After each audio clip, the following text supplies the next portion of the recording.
الحمد لله رب العالمين والصلاة والسلام على سيد المرسلين أما بعد فأعوذ بالله من الشيطان الرجيم بسم الله الرحمن الرحيم مل کر پڑھیں الصلاة والسلام علیک یا رسول اللہ وعلی آلک وصحابک یا حبیب اللہ۔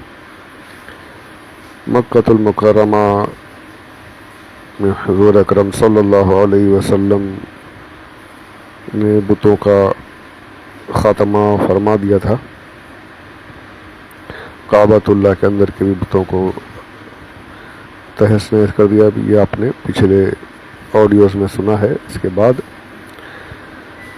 خانہ کعبہ کے تمام بتوں اور دیواروں کی تصاویر کو توڑ پھوڑ کر اور مٹا کر مکہ کو تو حضور صلی اللہ علیہ وسلم نے بت پرستی کی لعنت سے پاک کر ہی دیا تھا، لیکن مکہ کے اطراف میں بھی بت پرستی کے چند مراکز تھے، یعنی لات، منات، سوا، عزا، یہ چند بڑے بڑے بت تھے جو مختلف قبائل کے معبود تھے، مختلف قبیلے والے ان کو پوجتے تھے۔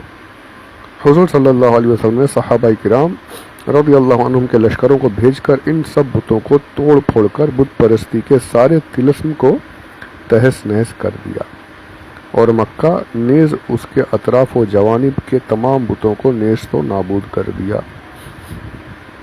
اس طرح بانی کعبہ حضرت خلیل اللہ کے جانشین حضور رحمت عالم صلی اللہ علیہ وسلم نے اپنے موریث اعلیٰ کے مشن کو مکمل فرما دیا، اور در حقیقت فتح مکہ کا سب سے بڑا یہی مقصد تھا کہ شرک و بت پرستی کا خاتمہ اور توحید خداوندی کا بول بالا ہو جائے۔ چنانچہ یہ مقصد بحمدہ تعالی بدرجہ اتم حاصل ہو گیا۔ آپ نے پیچھے سنا کہ حضور صلی اللہ علیہ وسلم نے تمام مکہ والوں کو عام معافی دی تھی، عام اعلان کر دیا تھا۔ کس طریقے سے معاف کیا آپ نے سنا پیچھے، لیکن اس کے باوجود کچھ مجرم ایسے تھے جنہیں معاف نہیں کیا گیا۔ ان کا بیان سنیے۔ جب مکہ فتح ہو گیا تو حضور صلی اللہ علیہ وسلم نے عام معافی کا اعلان فرما دیا، مگر چند ایسے مجرمین تھے جن کے بارے میں تاجدار دو عالم صلی اللہ علیہ وسلم نے یہ فرمان جاری فرما دیا کہ یہ لوگ اگر اسلام نہ قبول کریں تو یہ لوگ جہاں بھی ملیں قتل کر دیے جائیں، چاہے وہ غلاف کعبہ ہی میں کیوں نہ چھپے ہوں۔ ان مجرموں میں سے بعض نے تو اسلام قبول کر لیا اور بعض قتل ہو گئے۔ ان کا مختصر تذکرہ یہاں پر ہے۔ نمبر 1، عبد العزیٰ بن قتل، یہ مسلمان ہو گیا تھا۔ اس کو حضور صلی اللہ علیہ وسلم نے زکوٰۃ کے جانور وصول کرنے کے لیے بھیجا اور ساتھ میں ایک دوسرے مسلمان کو بھی بھیج دیا۔ کسی بات پر دونوں میں تکرار ہو گئی تو اس نے مسلمان کو قتل کر دیا اور قصاص کے ڈر سے تمام جانوروں کو لے کر مکہ بھاگ نکلا اور مرتد ہو گیا۔ فتح مکہ کے دن یہ بھی ایک نیزہ لے کر مسلمانوں سے لڑنے کے لیے گھر سے نکلا تھا، لیکن مسلم فوج کا جلال دیکھ کر کانپ گیا اور نیزہ پھینک کر بھاگا اور کعبے کے پردے میں چھپ گیا۔ حضرت سعید بن حریث مخزومی اور ابو برزہ اسلمی رضی اللہ عنہما نے مل کر اس کو قتل کر دیا۔ نمبر 2، حویرث بن نقید، یہ شاعر تھا اور حضور صلی اللہ علیہ وسلم کی ہجو لکھا کرتا تھا اور خونی مجرم بھی تھا۔ حضرت علی نے اس کو قتل کیا۔ مقیس بن سبابہ، اس کو نمیلہ بن عبداللہ نے قتل کیا، یہ بھی خونی تھا۔ حارث بن طلاتلہ، یہ بھی بڑا ہی موذی تھا۔ حضرت علی نے اس کو قتل کیا رضی اللہ عنہم۔ قریبہ، یہ ابن قتل کی لونڈی تھی، رسول اللہ صلی اللہ علیہ وسلم کی ہجو گایا کرتی تھی، یہ بھی قتل کی گئی۔ 4 اشخاص مکہ سے بھاگ نکلے تھے۔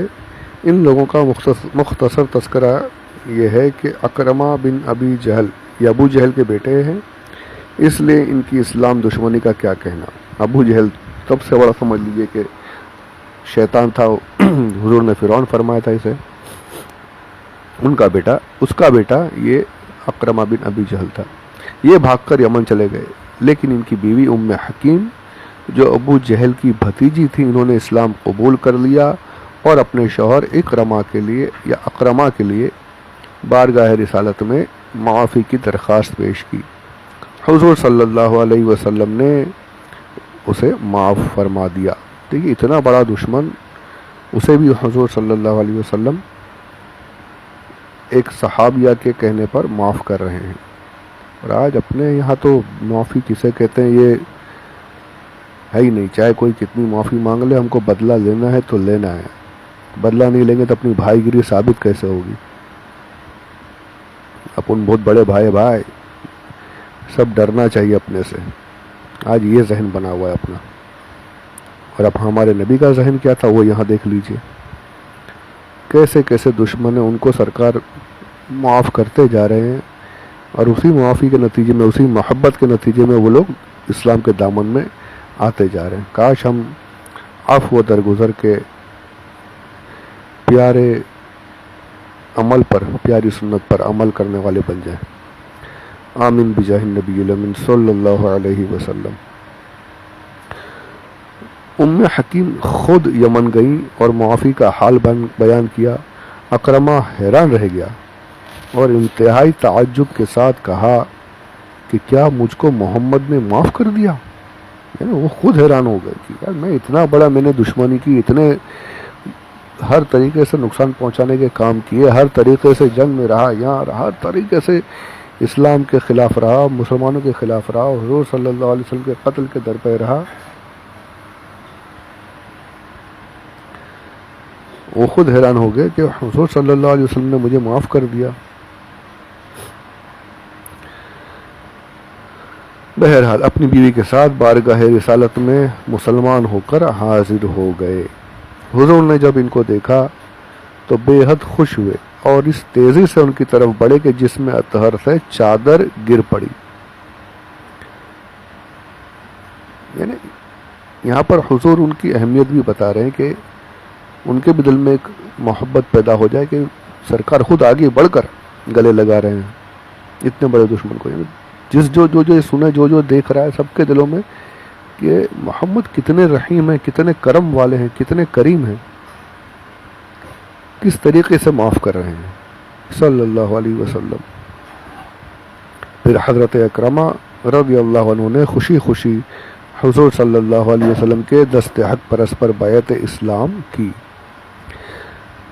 صفوان بن امیہ، یہ امیہ بن خلف کے فرزند ہے. امیہ بن خلف بھی آپ نے سنا ہے کیسا بڑا کافر رہا، یہ حضرت بلال پر ظلم کرنے والا، اور کیا کیا نہیں کیا اس نے بھی. اپنے باپ امیہ ہی کی طرح یہ بھی اسلام کے بہت بڑے دشمن تھے. فتح مکہ کے دن بھاگ کر جدہ چلے گئے. حضرت عمیر بن وہب رضی اللہ عنہ نے دربار رسالت میں ان کی سفارش پیش کی اور عرض کیا کہ یا رسول اللہ، قریش کا ایک رئیس صفوان مکہ سے جلا وطن ہوا چاہتا ہے. حضور علیہ السلام نے ان کو بھی معافی عطا فرما دی اور امان کے نشان کے طور پر حضرت عمیر کو اپنا امامہ عنایت فرمایا. چنانچہ وہ مقدس امامہ لے کر جدہ گئے اور صفوان کو مکہ لے کر آئے. صفوان جنگ حنین تک مسلمان نہیں ہوئے تھے، لیکن اس کے بعد اسلام قبول کر لیا. کعب بن زہیر، یہ 9 ہجری میں اپنے بھائی کے ساتھ مدینہ آ کر مشرف با اسلام ہوئے اور حضور صلی اللہ علیہ وسلم کی مدح میں اپنا مشہور قصیدہ بھی انت سعادن پڑھا. حضور صلی اللہ علیہ وسلم نے خوش ہو کر ان کو اپنی چادر مبارک عطا فرمائی. حضور کی یہ چادر مبارک حضرت کعب بن زہیر کے پاس تھی. حضرت امیر معاویہ رضی اللہ عنہ نے اپنے دور سلطنت میں ان کو 10,000 درہم پیش کیا کہ یہ مقدس چادر دے دو، مگر انہوں نے صاف انکار کر دیا اور فرمایا کہ میں رسول اللہ صلی اللہ علیہ وسلم کی چادر مبارک ہرگز کسی کو نہیں دے سکتا. لیکن آخر حضرت امیر معاویہ نے حضرت کعب بن زہیر کی وفات کے بعد ان کے وارثوں کو 20,000 درہم دے کر وہ چادر لے لی اور عرصہ دراز تک وہ چادر سلاطین اسلام کے پاس ایک مقدس تبرک بن کر باقی رہی. بھاگنے والوں میں وحشی بھی تھے، ان کا آپ نے ذکر سنا ہے. یہی وہ وحشی ہیں جنہوں نے جنگ احد میں حضور کے چچا حضرت حمزہ کو شہید کر دیا تھا. یہ بھی فتح مکہ کے دن بھاگ کر طائف چلے گئے، مگر پھر طائف کے ایک وفد کے ہمراہ بارگاہ رسالت میں حاضر ہو کر مسلمان ہو گئے۔ حضور صلی اللہ علیہ وسلم نے ان کی زبان سے اپنے چچا کے قتل کی خونی داستان سنی اور رنج و غم میں ڈوب گئے، مگر ان کو بھی آپ نے معاف فرما دیا، لیکن یہ فرمایا کہ وحشی تم میرے سامنے نہ آیا کرو۔ حضرت وحشی کو اس کا بے حد ملال رہتا تھا۔ سوچیے حضور کو اپنے چچا حضرت حمزہ سے کس قدر محبت رہی ہوگی کہ رحمت عالم ہونے کے باوجود، سب کو معاف کرنے کے باوجود، یہاں صاف فرما رہے ہیں حضرت وحشی سے کہ تم میرے سامنے مت آیا کرو، اور ان کے دل پر کیا گزرتی ہوگی کہ مجھے حضور کے سامنے آنے سے منع کر دیا گیا ہے۔ کتنی محبت کا اظہار کرتے تھے سرکار صلی اللہ علیہ وآلہ وسلم اپنے چچا سے۔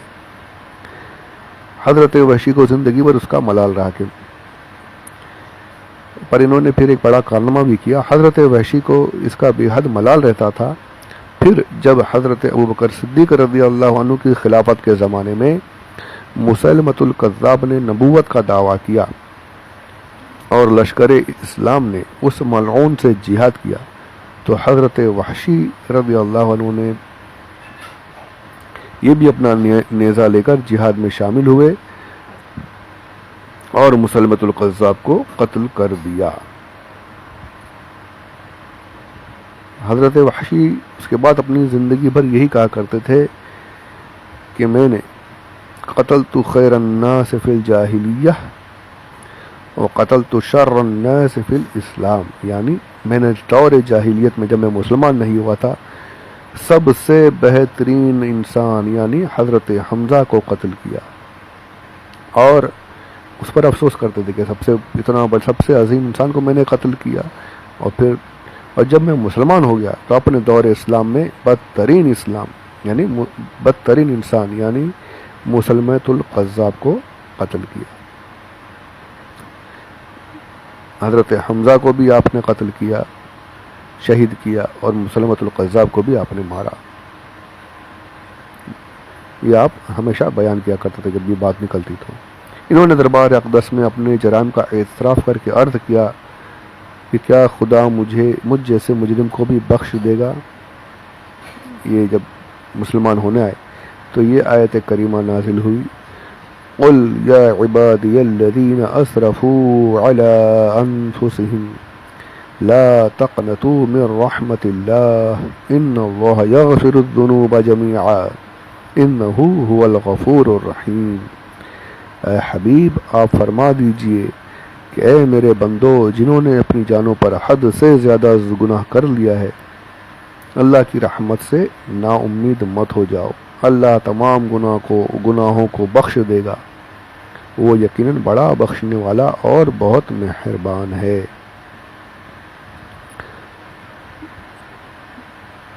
رحمت عالم صلی اللہ علیہ وسلم کی رحمت بالکل جوش پر رہی، معافی کا عالم چلتا رہا۔